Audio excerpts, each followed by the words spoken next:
നമസ്കാരം, എൻ്റെ പേര് നിതിൻ എഫ് എന്നാണ്. ഞാൻ SVT ഹോസ്പിറ്റലിലെ കൺസൾട്ടൻറ്റ് സൈക്കോളജിസ്റ്റാണ്. ഇന്ന് ഞാൻ നിങ്ങളോട് സംസാരിക്കാൻ ആഗ്രഹിക്കുന്ന വിഷയം വാല്യൂ സിസ്റ്റത്തിനെ ബേസ് ചെയ്തിട്ടാണ്. അല്ലെങ്കിൽ ജീവിതത്തിൽ എന്തിനാണ് മൂല്യങ്ങൾ നമ്മൾ പിന്തുടരേണ്ട എന്നതിൻ്റെ ആവശ്യകത എന്നതിനെ ആസ്പദമാക്കിയിട്ടാണ്. അപ്പോൾ എന്താണ് ഈ വാല്യൂ സിസ്റ്റം, അല്ലെങ്കിൽ മൂല്യങ്ങളുടെ ആവശ്യം എന്താണ് എന്നുള്ളതാണ് ഏറ്റവും പ്രധാനപ്പെട്ട ചോദ്യം. അപ്പോൾ അതിനകത്ത് നമ്മൾ മനസ്സിലാക്കേണ്ട ഏറ്റവും പ്രധാനപ്പെട്ട കാര്യം എന്താണെന്ന് വെച്ചാൽ, നമ്മൾ ഒന്നിനെ വേറൊന്നിൻ്റെ മേൽ പ്രിഫർ ചെയ്യാൻ വേണ്ടിയിട്ട് കോൺഷ്യസ് ആയിട്ട് എടുക്കുന്ന ഡിസിഷൻസിനെയാണ് നമ്മൾ വാല്യൂ സിസ്റ്റം ബേസ് ചെയ്ത് നമ്മൾ ലൈഫ് കണ്ടക്ട് ചെയ്യുമ്പോൾ സാധ്യമായി തീരുന്നത്. അതായത് ഉദാഹരണം പറയുകയാണെങ്കിൽ, നമ്മുടെ ഒരു ഇമ്മീഡിയറ്റ് ഗ്രാറ്റിഫിക്കേഷന് വേണ്ട എന്ന് വെച്ചിട്ട് നമ്മൾ ലോങ് ടേം പെർസ്യൂ ചെയ്യുന്ന ഒരു ഗോള് എയിം ചെയ്ത് നമ്മൾ മുന്നോട്ടേക്ക് പോകുമ്പോൾ നമ്മൾ വാല്യൂ ഓറിയൻറ്റഡ് ആയിട്ട് ലൈഫ് കണ്ടക്ട് ചെയ്യണം. മറ്റത് നമ്മുടെ ഒരു തോട്ട്സും അല്ലെങ്കിൽ വിംസും ഫാൻസി അനുസരിച്ച് ലൈഫ് കണ്ടക്ട് ചെയ്യുന്ന ഒരു രീതിയാണ്.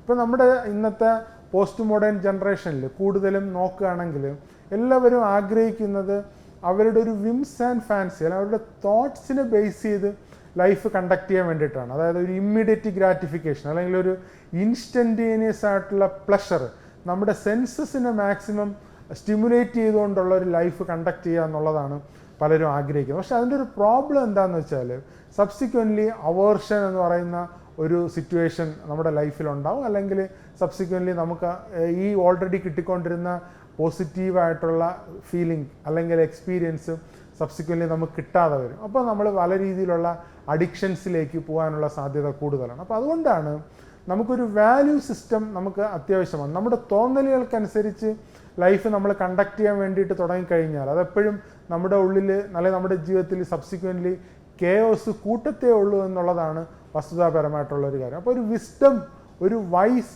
ആയിട്ടുള്ളൊരു അഡ്വൈസ് നമുക്ക് അത്യാവശ്യമാണ്.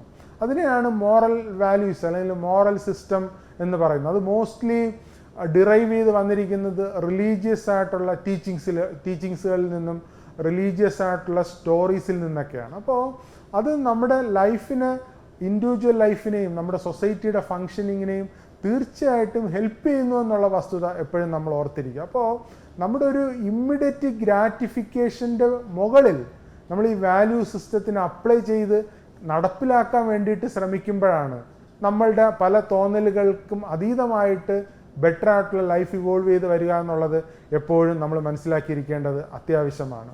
അപ്പം ഫ്രീഡം എന്ന് പറയുന്നത്, ഇപ്പോൾ എല്ലാവരും അവരുടേതായിട്ടുള്ള ഇൻഡിവിജ്വൽ ഫ്രീഡം വളരെയേറെ സെലിബ്രേറ്റ് ചെയ്യപ്പെടുന്ന ഒരു കാലഘട്ടത്തിലാണ് നമ്മൾ ജീവിച്ചിരിക്കുന്നത്. അത് വളരെ അത്യാവശ്യമാണ്. ഇൻഡിവിജ്വൽ ഫ്രീഡം എന്ന് പറഞ്ഞാൽ വളരെ പാരമൗണ്ട് ആയിട്ടുള്ള കാര്യമാണ്. പക്ഷേ ഒരു ഹ്യൂമൻ ബീയിങ്, റാഷണൽ ആയിട്ടുള്ളൊരു ഹ്യൂമൻ ബീയിങ് എപ്പോഴും മനസ്സിലാക്കേണ്ടുന്ന ഒരു കാര്യമെന്ന് വെച്ചാൽ, നമ്മുടെ ഫ്രീഡം എന്ന് പറയുന്നത് നമ്മുടെ തോന്നിവാസങ്ങൾക്കനുസരിച്ച് ലൈഫ് കണ്ടക്ട് ചെയ്യാനുള്ള ഒരു ലൈസൻസ് അല്ല. നമ്മളുടെ ലൈഫ് എപ്പോഴും ഒരു ഒബ്ലിഗേറ്റഡ് ആയിട്ട് അല്ലെങ്കിൽ മോറലി അല്ലെങ്കിൽ എത്തിക്കലി റൈറ്റ്ഫുള്ളായിട്ട് കണ്ടക്ട് ചെയ്യാനുള്ളൊരു ഫ്രീഡമാണ്. അപ്പം അല്ലാതെ നമ്മുടെ തോന്നലുകൾക്കും നമ്മുടെ തോന്നിവാസങ്ങൾക്കനുസരിച്ചും ലൈഫ് കണ്ടക്ട് ചെയ്യുകയാണെങ്കിൽ നേരത്തെ പറഞ്ഞ പോലെ തീർച്ചയായിട്ടും അത് സബ്സിക്വൻ്റ്ലി ഒരു കെയോട്ടിക് സിറ്റുവേഷനിലായിരിക്കും ലൈഫ് പോവുക എന്നുള്ളത് മിനിമം കോമൺ സെൻസ് വെച്ചിട്ട് അല്ലെങ്കിൽ നമ്മുടെ ഒരു റാഷണൽ മൈൻഡ് വെച്ച് റീസണബിളി ഫിലോസഫിക്കലി ലോജിക്കലി നമ്മൾ ഇവാലുവേറ്റ് ചെയ്യുകയാണെങ്കിൽ മനസ്സിലാക്കാൻ പറ്റുന്ന ഒരു കാര്യമാണ്. അപ്പോൾ വാല്യൂ സിസ്റ്റം തീർച്ചയായിട്ടും നമ്മുടെ എല്ലാവരുടെയും ലൈഫിൽ അത്യാവശ്യമാണ്.